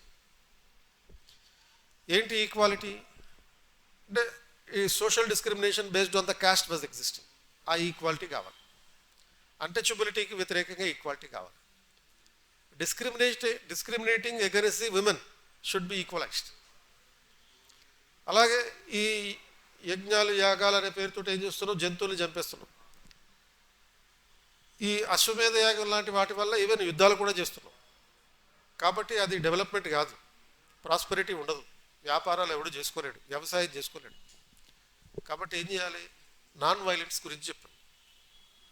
అది ఆ fundamental political principle is non violence, not a social principle. అది సో నాన్ వైలెన్స్ అనేటటువంటి ఐడియా ఎందుకు వచ్చిందంటే యుద్ధాలు ఆపడం కోసం. ఎందుకంటే ఈ లేటర్ వేదిక్ పీరియడ్ వచ్చేటప్పటికి ఐరన్ అనేది డిస్కవర్ చేశారు, దాన్ని వాడడం అనేది మొదలుపెట్టారు. ఇప్పుడు ఐరన్ ఉంచాలా ఏంటి ప్రతిదానికి అంటే అక్కర్లేదు, నాన్ వైలెన్స్ కూడా చేయొచ్చు. ఇక ఎప్పుడైతే ఐరన్ దొరికిందో ఇక ఆయుధాలు తయారు చేయడం, కొట్టేయడం, చంపేయడం జరిగింది. దానివల్ల వైలెన్స్ పెరిగింది, ప్రాస్పెరిటీ లేదు. ప్రాస్పెరిటీ లేకపోవడం వల్ల ఎవరికి ప్రశాంతంగా బతికే పరిస్థితి లేదు. కాబట్టి ఆల్టర్నేటివ్గా మనిషి దేని గురించి ఆలోచించాడు? నాన్ వైలెన్స్ గురించి ఆలోచించాడు. అలా ఈ మన గాంధీ అనుసరించినటువంటి పొలిటికల్ ఐడియాలజీ ఈ నాన్ వైలెన్స్ అక్కడి నుంచి వచ్చింది. So there is a reason for everything behind everything. ఆ కాన్సెప్ట్లో ఈ బుద్ధిజం అనేటటువంటి ఐడియాలజీ. సో దీనికి కంటిన్యూ చేస్తూనే modern political philosophers including Ahmad Khan ఇస్లాంలో ఉన్నటువంటి ఈక్వాలిటీ గురించి ఇన్సిస్ట్ చేసినటువంటి వ్యక్తి. అలాగే Sri Aurobindo, Mahatma Gandhi, BR Ambedkar and MN Roy ఇటువంటి మోడర్న్ పొలిటికల్ థింకర్స్ గురించి నేర్చుకోవాలి. ట్రెడిషనల్ పొలిటికల్ థాట్ ఏది బేస్డ్ ఆన్ ద ధర్మశాస్త్ర, అర్థశాస్త్ర అండ్ బుద్ధిజం. తర్వాత వెస్టర్న్ పొలిటికల్ థాట్. సో ఈ western political thought is talking about Plato, Aristotle, తర్వాత Machiavelli, then Hobbes, Locke, JS Mill, Karl Marx, Gramsci, ఇటువంటి వాళ్ళందరూ ఈ వెస్టర్న్ పొలిటికల్ థింకర్స్. అంటే what they are suggesting was they insisting upon specific aspects of how to live in the western societies. అంటే వీళ్ళందరూ చెప్పింది అంతా కూడా దేని గురించి అంటే ఎలా బతకాలి. ఇప్పుడు Plato, Aristotle earliest thinkers, Machiavelli medieval పీరియడ్కి సంబంధించిన వాడు, ఈ జాన్ లాక్, హాబ్స్ లాక్ ఇటువంటి వాళ్ళు మోడర్న్ థింకర్స్ అనమాట. పోస్ట్ మోడర్న్ ఈ గ్రామ్సీ అండ్ హ్యానా థార్డెట్. గ్రామ్సీ అనేవాడు పోస్ట్ మోడర్న్ మార్క్సిస్ట్. సో ఇటువంటి వెస్టర్న్ పొలిటికల్ థింకర్స్ ఏం చెప్పారు అంటే హౌ టు లివ్ అనేది చెప్పారు. The single most important thing that has been suggested by all these thinkers is to how to live, ఎలా బతకాలి అనేది ఈ మొత్తం టోటల్ పొలిటికల్ ఫిలాసఫీ. ఇప్పుడు Plato, Aristotle earliest Greek thinkers, వాళ్ళు వచ్చినప్పుడు సిస్టమ్స్ ఏమీ లేవు కాబట్టి వాళ్ళు చెప్పారు, మొదటిసారిగా వాళ్ళు చెప్పారు ఈ ప్రపంచంలో శాంతియుతంగా ప్రాస్పరిటీ తోటి, పీస్ తోటి బతకాలంటే ఏం చేయాలి, ఎలా మనం పరిపాలన ఎస్టాబ్లిష్ చేసుకోవాలి. అది ఇప్పుడు సపోజ్ ప్లేటో ఉన్నాడు అనుకో, ఆ ప్లేటో ఒక ఐడియల్ కింగ్ అనే కాన్సెప్ట్ చెప్పాడు. ఐడియల్ కింగ్ అంటే ఒక రాజు ఎలా పరిపాలించాలి. ధర్మశాస్త్రాలో మీకు రాజర్షి అనే కాన్సెప్ట్ చెప్పాను కదా, ఆ రాజర్షి అనే కాన్సెప్ట్ ఎలా ఉంటుందో ఐడియల్ కింగ్ అనేటువంటి కూడా అలాగే ఉంటాడు. అండ్ తర్వాత ఇప్పుడు అరిస్టాటిల్ ఉన్నాడు. Aristotle is the father of political science ఇవన్నీ అంటారు. ఆయన అంత మంచోడేం కాదు. అంటే మంచోడు కాదు అంటే చెడ్డోడా, నీకేమైనా చెడు చేసిండా అంటే అలా కూడా కాదు. ఈ ప్రపంచంలో ఒక వరస్ట్ ఫెలో, మొట్టమొదటి వరస్ట్ ఫెలో ఎవరైతే ఉంటాడో వాడిని ప్రపంచం మీదకి వదిలినవాడు ఈ అరిస్టాటిల్. ఎవడా వరస్ట్ ఫెలో ప్రపంచంలో? Alexander the great.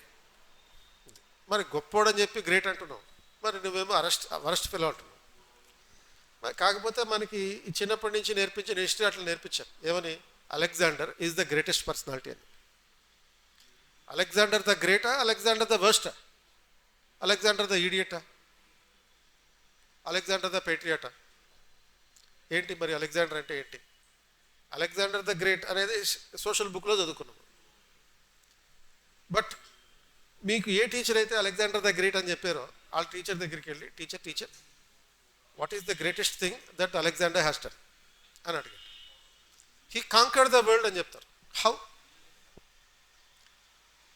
He conquered the world? సరే ఓకే, వరల్డ్ కప్ కొట్టాం. ఆ 2020, 40, 50, ఏ వరల్డ్ కప్ కొట్టాడు అంటే ఒక 50 లక్షల మందిని చంపేసి కొట్టాడు, ప్రపంచాన్ని జయించాడు. మరి దాంట్లో గ్రేట్ ఏముంది? మనుషుల్ని బతికిస్తే గ్రేట్, కానీ ఇట్లా లక్షల మందిని చంపేస్తే గ్రేటా? సేమ్ టు సేమ్ మనం అశోకాదే గ్రేట్ అని కూడా అంటాం.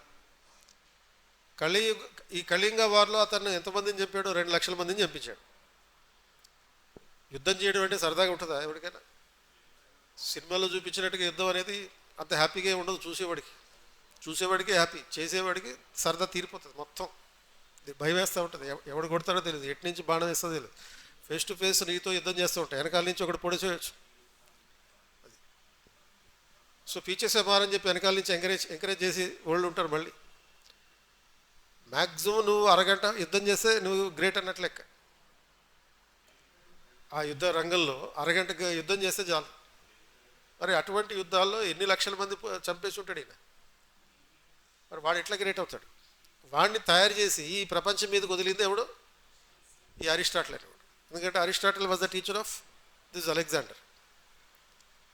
And but his ideology was different. అది సో అలెగ్జాండర్ 16 ఇయర్స్కే ఆ చదువు ముగించుకొని ఈయన దగ్గర ఈ ప్రపంచం మీద పడ్డాడు. ఆ పడ్డానికి అరిస్టాటిల్ కారణం. కాకపోతే అప్పుడున్నటువంటి కండిషన్స్లో అది రైట్, మోడర్న్ కండిషన్స్ ప్రకారం అది కరెక్ట్ కాదు. అది so Aristotle has also spoken about how to live in a prosperous manner. So ఈ ఆస్పెక్ట్స్ అన్నీ అంటే ఈవెన్ మెడివల్ పీరియడ్లో మళ్ళీ పరిస్థితులు మారినాయి. ఆ టైంలో వచ్చిన వాళ్ళు కొత్త కాన్సెప్ట్ చెప్పారు. ఏన్షియంట్ పీరియడ్లో వచ్చినటువంటి పొలిటికల్ కాన్సెప్ట్స్ ఏమో డిక్టేటర్షిప్, మొనార్కీ ఇటువంటి అన్నీ చెప్పారు. ఆ తర్వాత మోడర్న్ పొలిటికల్ థింకర్స్ వచ్చిన తర్వాత లిబర్టీ, ఈక్వాలిటీ ఇటువంటి కాన్సెప్ట్స్ చెప్పారు. How a human being has to live over a period of time according to the changing circumstances is all what these political thinkers were teaching. ఇప్పుడు Karl Marx అనే ఒక scholar ఉన్నాడు. Karl Marx చెప్పింది ఏంటి? He was speaking about the communism with a socialist perspective. So ఈ communism with a socialist perspective అంటే all the people are equal, economically there should be equality, and how to create this economic equality is through a class war. సమాజంలో అందరూ సమానమే, ఒకడు ఎక్కువ ఒకడు తక్కువ కాకూడదు. ఈ వెల్త్ ఏదైతే ఉంటుందో, సంపద ఏదైతే ఉంటుందో అందరికీ సమానంగా రావాలి. బట్ అది ఈక్వల్గా రావాలంటే ఏం చేయాలి? There should be a revolution. Revolution తీసుకొస్తేనే ఇది ఈక్వాలిటీ అనేది వస్తుంది. రివల్యూషన్ అనేది ఏమన్నా పీస్ఫుల్గా వస్తుందా? Revolution is never be peaceful. Revolution always involve a bloodshed. విప్లవం అనే దాంట్లో ఎప్పటికైనా సరే కంపల్సరీగా రక్తం పారడం అనేది ఉంటుంది. సో రక్తం పారడం అంటే ఏంటి? వైలెన్స్ అనేది ఎంకరేజ్ చేస్తున్నాడు. మళ్ళీ ఎవరు? కార్ల్ మార్క్స్ అనేవాడు వైలెన్స్ని ఎంకరేజ్ చేస్తున్నాడు. అది సో ఎంకరేజ్ చేసి ఈ వర్కింగ్ క్లాస్ ఉంటుంది కదా, ఆ వర్కింగ్ క్లాస్ రివల్యూషన్ తీసుకొచ్చి అప్పుడు కమ్యూనిజం ఎస్టాబ్లిష్ చేసి సోషలిజం క్రియేట్ చేస్తారు. సో ఇటువంటి అప్రోచెస్, డిఫరెంట్ అప్రోచెస్లో మనకి వెస్టర్న్ పొలిటికల్ థాట్ ఉంటుంది. And we have adapted most of this western political thinking in the Indian constitution. So Indian కాన్స్టిట్యూషన్లో ఈ వెస్టర్న్ పొలిటికల్ థింకింగ్ అంతటిని ఇన్కార్పొరేట్ చేసుకున్నాం. కాన్స్టిట్యూషన్లో ఈ కాన్సెప్ట్స్ అన్నీ, ఈ లిబర్టీ, ఈక్వాలిటీ, ఫ్రాటర్నిటీ, లేకపోతే ఈ ఇక్కడ చెప్పిన డెమోక్రసీ, రైట్స్, ఇవన్నీ కనపడుతుంటాయి. There all western influenced political thoughts. ఎందుకు ఇట్లా వెస్టర్న్ కాపీ కొట్టి ఇండియాలో పట్టుకున్నాం అంటే రీజన్ ఏంటి అంటే, వీళ్ళు రాజ్యాంగం ఎవరైతే తయారు చేశారో వీళ్ళందరూ అక్కడికి వెళ్ళి చదువుకొచ్చారు. The people who have made the constitution of India were educated in the western society. ఆ బ్రిటన్కి వెళ్ళి, లేకపోతే అమెరికాకి వెళ్ళి, జర్మనీకి వెళ్ళి చదువుకొని వచ్చి వాళ్ళ విజ్ఞాన ప్రదర్శన అంతా మన కాన్స్టిట్యూషన్ మీద చూపించారు అన్నమాట. అది సో అందుకనే Indian constitution, this political theory comprising mostly of the western political thoughts are influencing our constitution. And so therefore the constitution is like a patchwork of the western political thinking. Patchwork of the western political thinking అంటే ఈ western political థింకర్స్కి సంబంధించిన ideas అన్నింటినీ కలిపి కుడితే Indian constitution అయిందంట. So అట్లా ఈ aspects అన్నీ మనకి పొలిటికల్ సైన్స్లో భాగంగా వస్తాయి. అండ్ మీకు ఇచ్చిన హ్యాండ్అవుట్లో ప్రతి కాన్సెప్ట్, దానికి సంబంధించిన ప్రతి యూనిట్, దానికి సంబంధించినటువంటి ఓన్లీ పార్ట్ ఏకి సంబంధించిన ఇచ్చాను. సో పార్ట్ ఏకి సంబంధించిన కాన్సెప్ట్స్, వాటి ప్రీవియస్ ఇయర్ క్వశ్చన్స్ అవన్నీ ఉన్నాయి. సో నెక్స్ట్ క్లాస్లో కంటిన్యూ.